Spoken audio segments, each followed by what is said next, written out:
안녕하세요. 신앙 라디오 DJ를 맡은 이 목사입니다. 바쁜 일상을 보내시는 성도님들을 위해 오늘도 팬인가 제자인가라는 책 가지고 성도님들과 함께 하겠습니다. 자, 볼륨을 적당히 높여주시고 이제 시작합니다. 나는 간단한 질문 하나로 일정을 시작했다. 당신은 예수님의 제자인가? 그대로 우리는 예수님이 이 땅에 계신 동안 많은 사람들과 가졌던 만남을 살펴보았다. 예수님을 만난 사람마다 자신이 팬인지 제자인지를 적나라하게 알게 되었다. 성경 속에 이런 만남을 공부하고 나니 혹시 당신은 예수님과 어떤 관계를 맺고 있는지 철저히 돌아보고픈 마음이 생기지 않았는가? 혹시 의아하지 않기를 바란다. 그리스도의 진정한 제자에게 괜한 의심만 심어주려는 의도는 추호도 없다. 오히려 당신이 팬과 제자를 가르는 요인을 알고 나서 주님께 더더욱 헌신하기를 바라는 마음이다. 하지만 조심해야 한다. 스스로 그리스도인의 제자이라고 생각하지만 철저히 점검해 보면 전혀 그렇지 않은 경우가 허다하다. 예수님을 따르는 길은 좁은 길이다. 성령이 당신의 눈을 열고 당신의 영혼을 일깨워 그리스도께서 원하시는 관계를 깨닫게 하시기를 간절히 소망한다.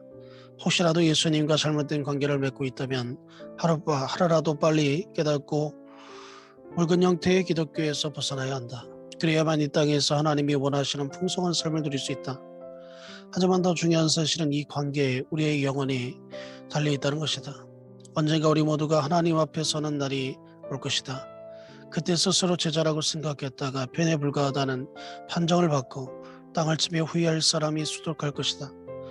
내 마음대로 추측해서 하는 말이 아니다. 예수님이 마태복음 7장에서 분명하게 하신 말씀이다. 나는 구원의 확인이라는 개념을 믿지만 두려움과 떨림으로 구원을 이루라는 말씀도 믿는다.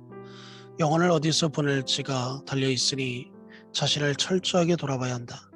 당신은 예수님의 제자인가? 이 질문에 성급히 그렇다라고 답했다가 언제가 하나님 앞에서 팬일 뿐이라는 천청방력 같은 말을 들으면 어쩌려는가? 일전에 신시내티에서 잠깐 다녀온 적이 있다. 신시내티와 루이빌 사이에 71번 고속도로가 놓여있다. 약 1시간이 소요되는 직선도로다. 가족과 저녁을 먹기로 했는데 시간이 넉넉해서 라디오를 켜고 주변 경치를 구경하며 천천히 차를 달렸다. 날씨가 기가 막혔다. 1시간쯤 지나 루이빌에다 도착했다 싶었는데 웬걸 눈앞에 렉싱턴에 오신 걸 환영합니다 라는 표지판이 나타났다. 신시내티 바로 외곽에 있는, 즉 정신을 똑바로 차리고 보지 않으면 놓치기 쉬운 갈림길이 있다. 거기서 루이빌로 향하는 71번 고속도로가 렉싱턴으로 이어지는 75번 고속도로와 갈라진다. 이 갈림길을 놓쳐 렉싱턴으로 빠지는 사람이 하루에도 수십 명이다. 나는 1시간 가까이 71번 고속도로 위에 있었다. 엉뚱한 방향으로 가고 있는 줄은 꿈에도 몰랐다. 분명히 도중에 75번 고속도로 표시가 여러 번 있었을 것이다. 하지만 하나도 본 기억이 없다. 내가 고속도로를 제대로 탔다고만 생각했기 때문에 앞을 유심히 보지 않은 탓이다. 게다가 라디오에서 흘러나오는 노래를 따라 부르느라 완전히 정신 나가 있었다. 잘못된 고속도로에 탔을 가능성을 생각지도 않았다. 마태복음 7장에서 예수님은 전혀 다른 목적지로 이어지는 두 가지 길이 있다고 말씀하신다. 좁은 문으로 들어가라. 멸망으로 인도하는 문은 크고 그 길이 넓어 그리로 들어가는 자가 많고 생명으로 인도하는 문은 좁고 길이 협착하여 찾는 자가 적음이라. 마태복음 7장 13절에서 14절 말씀. 많은 사람이 잘못된 도로 위에 있고 오직 소수만 좁은 길을 선택한다. 그렇다면 우리 모두가 속도를 줄이고 주변을 돌아봐야 옳지 않을까? 서둘러 브레이크를 밟고 차를 도로 옆에 세운 뒤 과연 내가 생명으로 인도하는 도로를 타고 있는지 꼼꼼히 확인해야 할 것이다. 예수님의 이 가르침은 산상수훈이라고 알려진 설교의 결론이다. 이 설교는 예수님을 진정으로 따르는 것이 무엇인지를 설명해주는 말씀이다. 예수님을 진정으로 따르는 길은 좁은 길이다. 하지만 이 길만이 생명으로 이어진다. 좁은 길 위에 있다고 생각하는 사람 중에 실상은 넓은 길 위에 있는 사람이 그토록 많다는 말인가? 범퍼에 예수 물고기를 붙인 차를 정석주행에 맞춰놓고 찬송가를 들으며 멸망의 길을 달리고 있는 사람이 그리 많다니. 도널드 휘트니는 이런 말을 한 적이 있다. 하나님 앞에서 올바로 서 있지 않으면 다른 모든 것을 잘해도 아무런 소용이 없다. 그러니 명목적으로 달려만 가지 말고 잠시 속도를 늦춰 표지판을 둘러보면 어떨까? 과연 내가 어떤 도로 위에 있는가? 혹시 내가 하나님 앞에서 올바로 서 있지 못한 건 아닐까? 마태복음 7장에서 예수님의 가르침은 계속된다.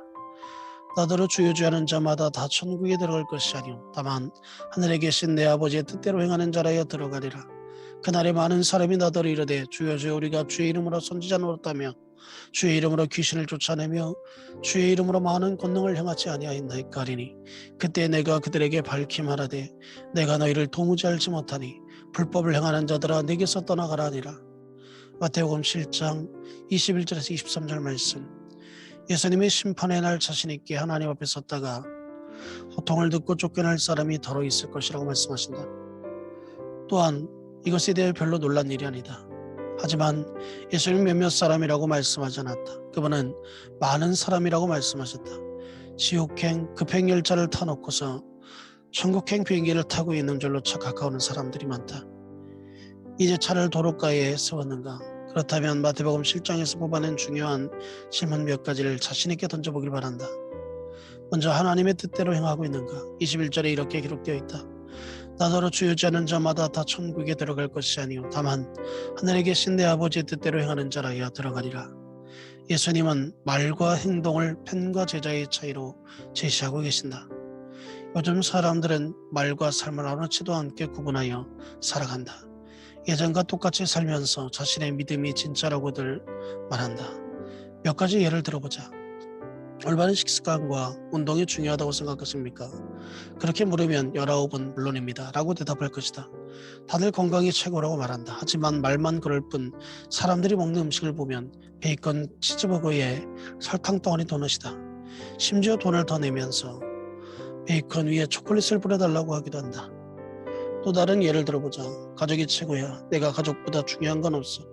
방금 전 이렇게 말해놓고 돌아서서는 집에서 멀리 떨어진 직장의 영입 제의를 받아들인다. 그 직장에 들어가면 매일 가족을 볼 수 없다. 그렇다면 이 사람의 말은 허튼 소리였던 셈이다.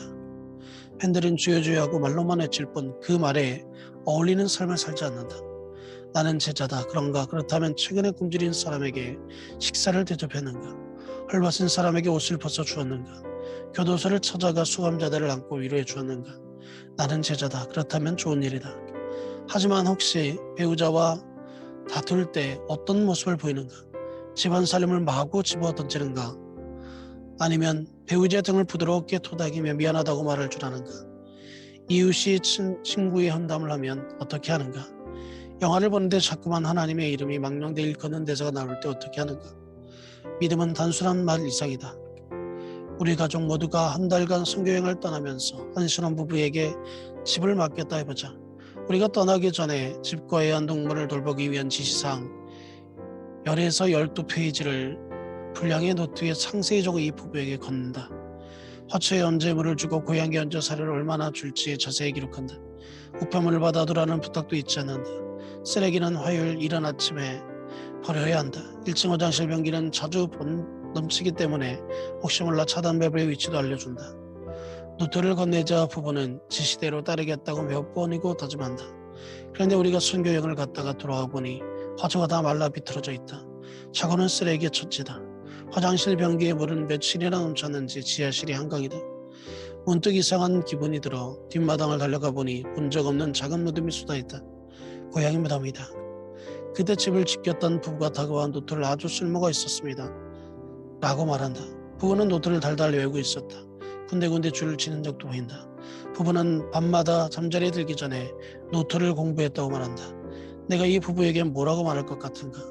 불법을 행하는 자들아 내게서 떠나가라. 말만 번들어라 했지만 말한 대로 행한 흔적이 하나도 없다. 야고보는 이런 문제를 다루고 있다.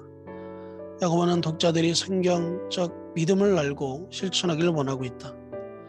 내 형제들아 만일 사람이 믿음이 있노라 하고 행함이 없으면 무슨 유익이 있으리? 그 믿음이 능히 자기를 구원하겠느냐? 만일 형제나 자매나 헐벗고 일용한 양식이 없는데 너희 중에 누구든지 그에게 이르되 평안히 가라 더럽게 하라 덥게 하라 배부르게 하라 하며 그 몸에 쓸 것을 주지 아니하면 무슨 유익이 있으리요? 야고보서 2장 14절에서 16절 말씀. 팬들은 감정을 믿음으로 혼돈한다. 하지만 감정은 행동으로 표현되기 전까지는 믿음이 아니다. 나는 오래전에 개인적인 경험을 통해 이 점을 깨달았다.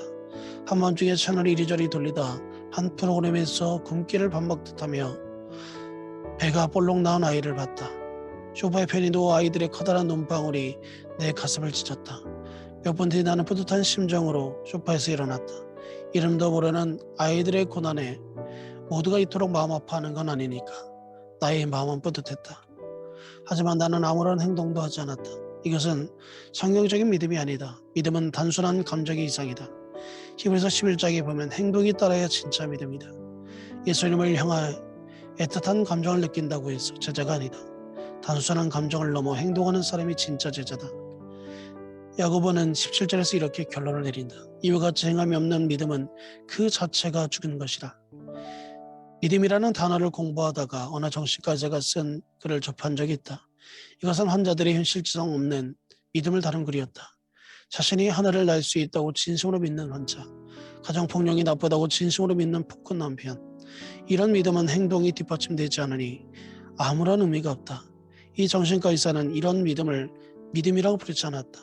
뭐라고 불렀는지 아는가? 바로 망상이라고 불렀다. 바로 그렇다. 현실과 동떨어진 믿음은 아무리 간절해도 사실상 믿음이 아니라 망상에 불과하다.